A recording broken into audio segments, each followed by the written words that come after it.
Hi hello how are you welcome and வணக்கம். நாம் இன்றைக்கி பார்க்க போகிறது வந்து நார்த்தரங்காய் குழம்பு.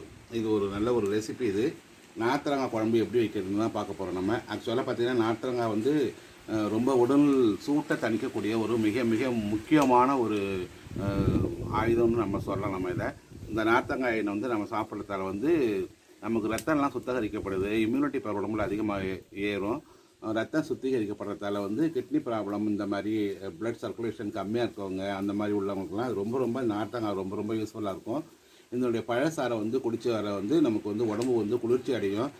மலச்சிக்கல், அந்த பொறுமெல்லாம் வயிற்றில் ஒரு சத்தம் கேட்கும் பாருங்கள், எரியும் இல்லையா, அதெல்லாம் கூட தீர்ந்துடும். இந்த ஆக்சுவலாக நார்த்தங்காயை வந்து நம்ம தினசரி உணவில் நம்ம சேர்த்துட்டோம்னு சொன்னாக்கா நமக்கு நீண்ட ஆயுள் கிடைக்கும் அப்படின்னு மருத்துவர்கள் சொல்கிறாங்க. பட் அதே நேரத்தில் பார்த்திங்கன்னா ரொம்ப நீண்ட நாள், ஒரு வருஷம் அப்படிலாம் வச்சுட்டுலாம் சாப்பிட்டோம்னு சொன்னாக்கா உப்பு அதில் அதிகமாக இருக்கும். அதனால் உடலில் சைடு எஃபெக்ட் ஏதாச்சும் வரும். பட் ஆனால் பார்த்திங்கன்னா அப்பப்போ செஞ்சு நம்ம சாப்பிட்றது ரொம்ப நல்லது. ஒரு குறிப்பிட்ட காலத்துக்கு இந்த ஊறுகாயெல்லாம் வச்சுட்டு சாப்பிட்டோம்னாக்கா அது நம்ம உடம்புக்கு ரொம்ப நல்லது, கண் பார்வைக்கு நல்லது, ரொம்ப குளிர்ச்சி ரொம்ப நல்லது. அதுவும் இந்த வெயில் காலத்தில் பார்த்திங்கன்னா நம்ம உடம்பை வந்து கண்டினியூஸாக ஒரு மாதிரி கூலாகவே வச்சுருக்கக்கூடிய ஒரு தன்மை வந்து இந்த நார்த்தங்காய்க்கு இருக்குது. இன்றைக்கி இந்த நார்த்தங்காயில் வந்து நம்ம எப்படி குழம்பு வைக்க போகிறோம் என்ன அப்படின்னு சொல்லிட்டு ஒரு நல்ல ஒரு சுவாரஸ்யமான ஒரு உபயோகமான ஒரு ரெசிபி பற்றி நம்ம பார்க்க போகிறோம். முதல்ல இட்லி பானை வச்சாச்சு, அடுப்பு பற்ற வச்சாச்சு, அடுப்பு எரிஞ்சிட்ருக்குது. இட்லி பானையில் வந்து ஒரு கொத்து வச்சா போகிறோம். நான் இன்னைக்கு கம்மியாக தான் காய் எடுத்துருக்குறேன். அதில் வந்து அடியில் தண்ணி ஊற்றிருங்க. நீங்கள் தண்ணியை கொஞ்சம் அதில் வந்து இட்லி பானையில் இட்லி சூடாயிடணுன்னா கொஞ்சம் தண்ணி நம்ம ஊற்றிடுறோம். ஊற்றிட்டு இந்த கொத்தை வந்து ஒரு கொத்தை வச்சா போகிறோம். எத்தனை காய் இருக்கோ அது மாதிரி வச்சுக்க வேண்டியதான். வச்சுக்கிட்டு இந்த இது மேலே வந்து இந்த காயை நார்த்தங்காயை வச்சுருங்க. வச்சுட்டு திரும்ப என்ன செய்யணும்னு சொன்னாக்கா அதை வந்து அப்படியே ஒரு 5 நிமிஷம் அதை மூடி வச்சுருந்தாக்கா நல்லா அது குக் ஆகிடும். நல்லா அவிஞ்ச பிறகு ஒரு 5 நிமிஷம் கழிச்சு உடனே நம்ம அதை எடுத்து, இப்போ ஒரு 5 மினிட்ஸ் ஆகிடுச்சு. நம்ம மறுபடியும் நம்மளுடைய ரெசிபிக்கு வந்தாச்சு. நம்ம இப்போ வந்து அவிஞ்சிச்சு. அவிஞ்ச உடனே பாருங்கள், தோல்லாம் நல்லா வந்து அந்த ஒரு மாதிரி கரிசெல்லாம் நல்லா கட் பண்ணுற அளவுக்கு நமக்கு வந்து வாட்டமாக வந்து வெந்திருக்குது. எடுத்துக்கிட்டு இப்போ என்ன பண்ணணும்னு சொன்னாக்கா இதை வந்து இப்படி கட் பண்ணிக்கணும். கட் பண்ணியாச்சு. கட் பண்ணிட்டு வந்து ஆக்சுவலாக அதில் விதை இருக்குது இல்லையா, அந்த விதையெல்லாம் என்ன பண்ணணும், எடுத்துடணும். விதையை எடுத்துகிட்டு நம்ம குழம்புக்கு தேவையான அளவு நம்ம இந்த மாதிரி கட் பண்ணி போட்டுக்கணும். இதில்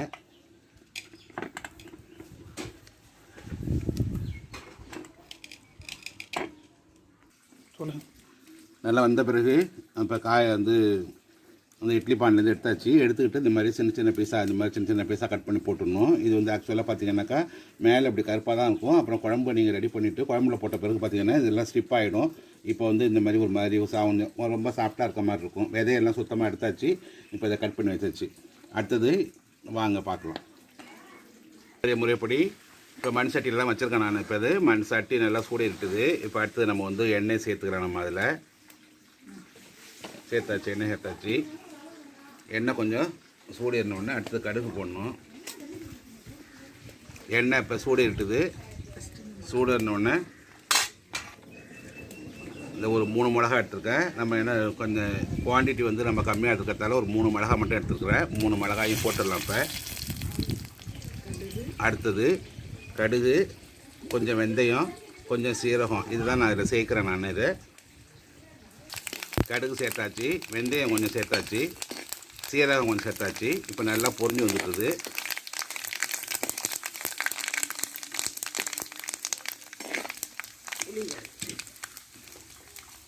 அடுத்தது இந்த 2-3 காய்க்கும் தேவையான அளவு புளி சேர்த்து வச்சுருந்தோம் இல்லையா, புளி எடுத்து ஊற வச்சுருந்தது. புளியை கரைச்சாச்சு. இப்போ இதில் நம்ம சேர்த்துடலாம். இதில்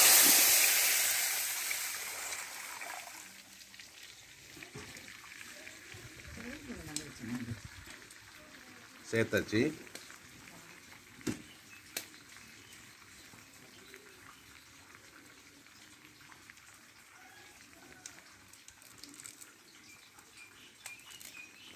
இதில் ஒரு 2 ஏனாக்கு வந்து கருவேப்பிலை நம்ம சேர்த்துக்கலாம்.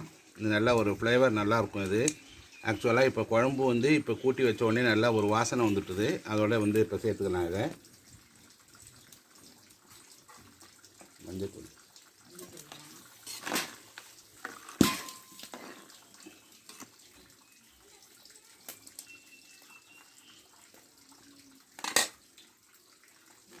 இப்போ தேவையான அளவு இதில் மிளகாய் பொடி சேர்த்துக்கலாம். அதில் ஆக்சுவலாக நான் 1 ஸ்பூனு 2 ஸ்பூன் போட்டிருக்கேன், போதும் அது. இப்போ நல்லா எல்லாத்தையும் கலக்கி மிக்ஸ் பண்ணிக்கணும்.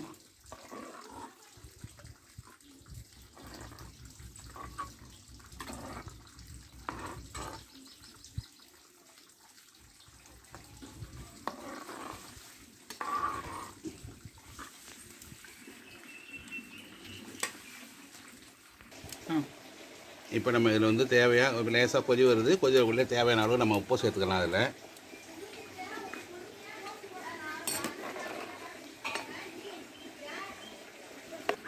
ஆக்சுவலாக அந்த நார்த்தங்காய் பார்த்திங்கன்னு சொன்னாக்கா ஒரு புழுப்பாக ஒரு மாதிரி ஒரு டேஸ்ட் இருக்கும். அதனால் சின்ன குழந்தைங்க சாப்பிடாததுக்காக கொஞ்சம் போது அதில் வெல்லம் நம்ம சேர்த்துக்கலாம். அதில் சின்ன குழந்தைங்களுக்காக. பெரியவங்களுக்கு வந்து இந்த டேஸ்ட்டு பிடிக்கும், ஆனால் குழந்தைங்களுக்கு வந்து இது பிடிக்காதுங்கிறதால ஒரு 2 பீஸ் வந்து இதில் வந்து வெல்லம் சேர்த்துக்கலாம்.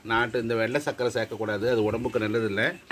அதனால் வந்து வெல்லம் வந்து சேர்த்துக்கிட்டிங்கன்னு சொன்னாக்கா கொஞ்சம் அந்த டேஸ்ட்டு கொஞ்சம் வித்தியாசமாக இருக்கும். அதனால் சின்ன குழந்தைங்கள்லேருந்து பெரியவங்க வரைக்கும் எல்லாருமே வந்து இதை ரொம்ப விரும்பி சாப்பிடுவாங்க.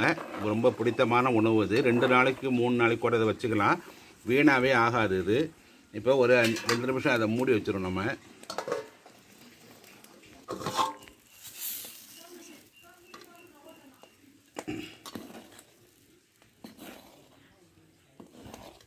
குழம்பு நல்லா கொதி வந்துச்சு. கொதி வந்த பிறகு ஏற்கனவே நம்ம அவிச்சு வச்சுருந்த இந்த நார்த்தங்காயை எடுத்துக்கலாம், கட் பண்ணி வச்சுருக்கிறது எடுத்துக்கலாம். எடுத்து அதில் கலந்துக்கலாம்.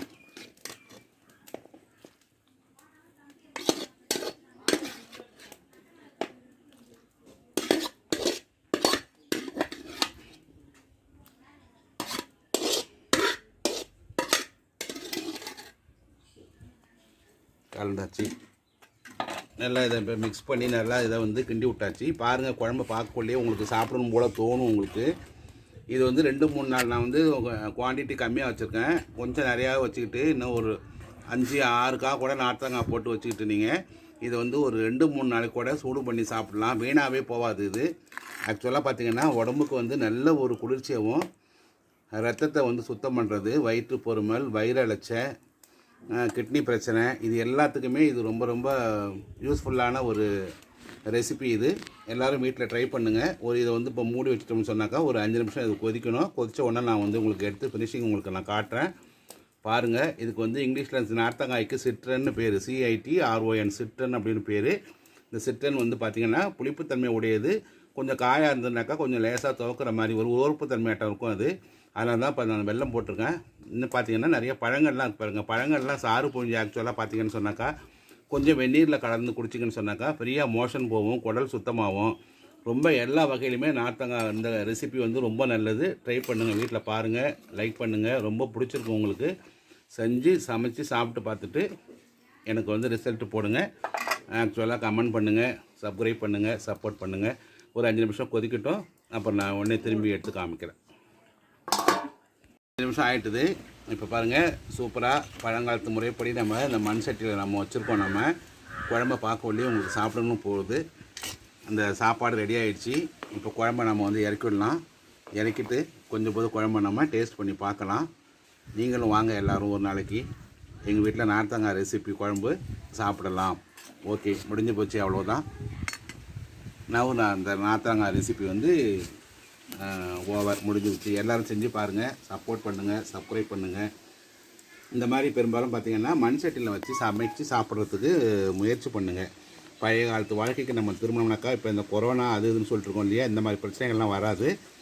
ஓகே,